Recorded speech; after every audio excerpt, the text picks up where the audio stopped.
today I'm going to be telling you guys how to prepare for your interview. And I have my trusty notebook here, and I'm just going to kind of go down the list. And the first thing I have here is reply to that email. You need to reply to the email that they sent you. And likely in the interview, the HR is saying, "Oh, do you want to interview?" You need to say yes. Yes, I want the interview.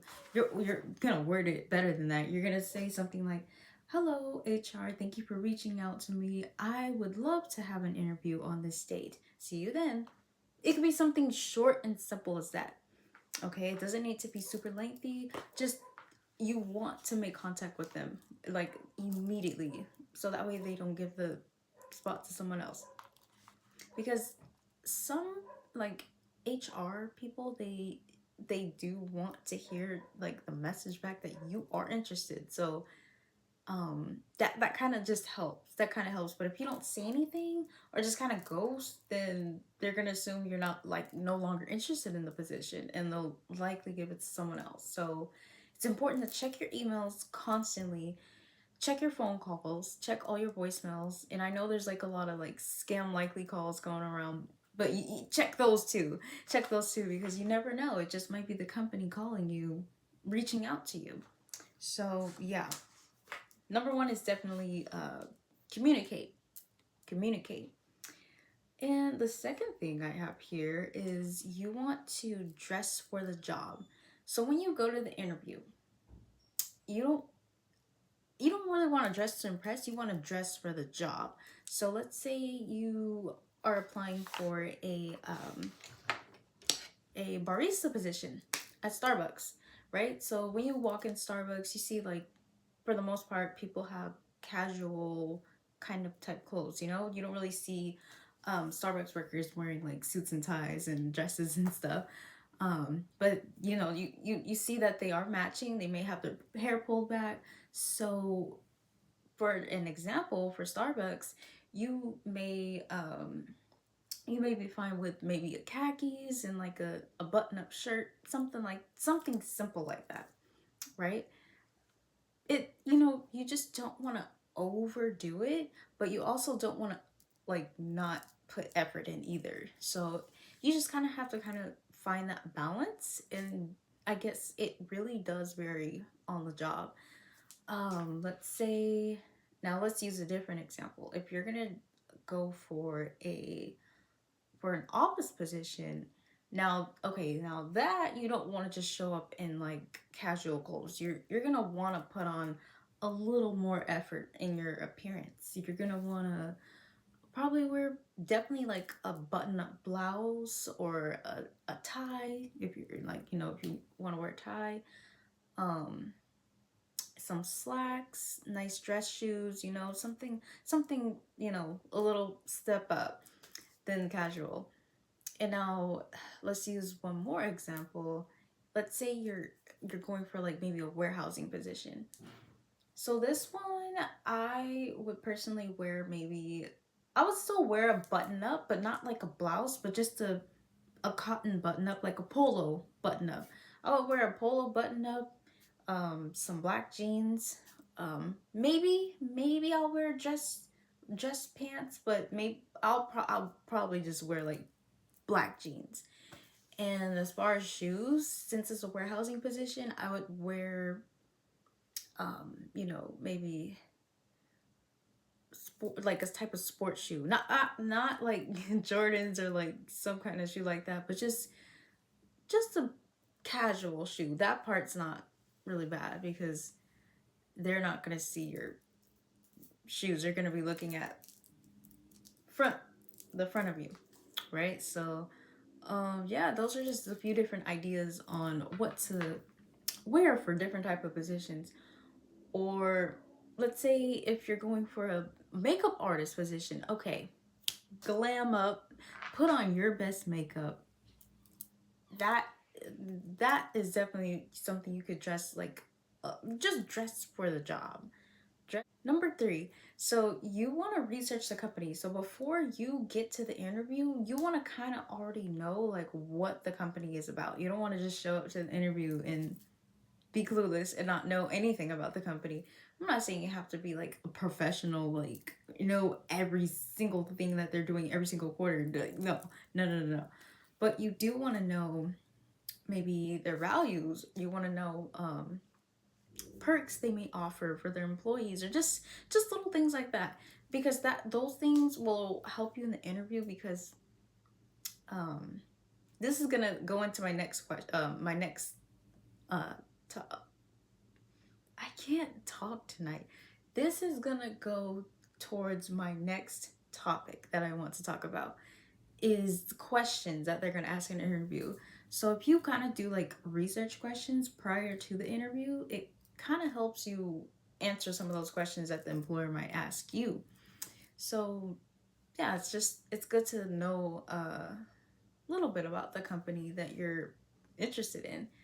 So and also it showed, by researching it, it shows that you're actually enthusiastic about the job. Like, even if it is just like a simple job or whatever it might be, but it will show the interviewer that you are actually interested and you took the time out to like really like check. And let's see, number 4. Oh yeah, be prepared to answer questions. So the questions, you know, the basic ones, like, so tell me about yourself. Sometimes people get tripped up on that question. They feel like they need to explain their entire life story, when you do not need to do, and you don't want to do that.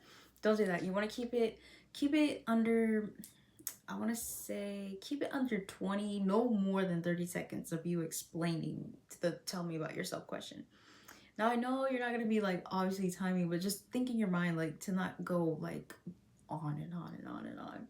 It should not surpass a minute with one question like that. And how to answer that. You can, if you're in school, say that. If you're working on this project, tell them that. Tell them about yourself. And if you are really just not sure, just talk about things that are towards the company. Things that are true, of course, about you. I'm not saying to lie to them, but it come up with some, like, something that closely matches the position that you're going for. Oh, sorry, I'm all over the place. Let me go back to the outfits. So as far as outfits goes, if you are absolutely unsure what to wear to the interview, just wear the company's colors. So wear the company's colors on your shirt. Like, let's say you're going for a Dollar Tree position. Their logo is green. So wear a green shirt, khaki pants, or black dress pants, whatever. Or if you're going for Home Depot, wear an orange shirt, black pants. I don't know. You know, if you're, and you can't go wrong with just wearing all black. You can't go wrong with that either. But if I'm saying, if you wear like the company's colors, maybe that, in a way, that can help them envision you as an employee there. So something to think about. Okay, but now back to number 4, the questions. So the questions that they may also ask is, why do you want to work for the company? Now, obviously, we want to work because of money, right? You can't say that. I mean, you probably could, but me personally, I wouldn't say that. Something I would say is, oh, I really want to work for this company because I really do enjoy like learning about the atmosphere. I don't know, just come up with something. Come up with something, or just, you know, based on your research. Base it on your research. Say something like, oh, I really want to work for this company because I can see myself working here long term, because it's really convenient for me, and this is an industry that I'm really interested in. Just word it however you feel is right. Okay, word it to how you're gonna land that position. Another way to be prepared is to do like test runs, do mock interviews. And if you don't have anyone to do a mock interview with, do it with yourself in the car on the way to the interview, because that will really help get the butterflies out. Yeah, pretty much practice before you get there. It helps. And you know, honestly, what else really helps is going through so many interviews that it just feels like you're talking to just a friend or talking to whoever. Because I remember when I was younger, interviews frightened me. But I still did them because, I wanted a job. But I guess over time it got like automatic. It's like, okay, let's get it going. Let's see. Okay, the last thing that you really need to do is to complete all pre-interview things that they send you. So this doesn't happen with all jobs, but with like some positions or some HRs, they will have like a pre-hire checklist or something that you need to do before the interview.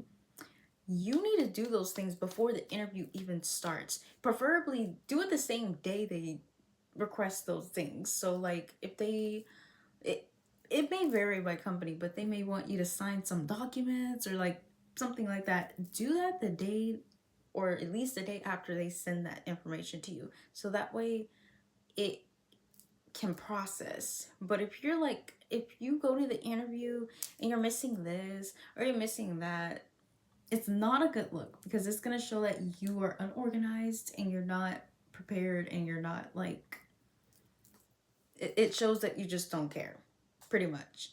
And that can affect your chances at getting the position that you want. So make sure you complete all those pre-hire checklist things. And let's see. Okay, that was number 5. That was the last thing for now. I'm sure I'm probably gonna make a part 2 of this video because this was slightly last minute, but I really wanted to talk about this because I want people to be prepared for their interview. It's a big deal. So congratulations on your job, and I will probably make another video on this, so stay tuned, and thank you so much for watching.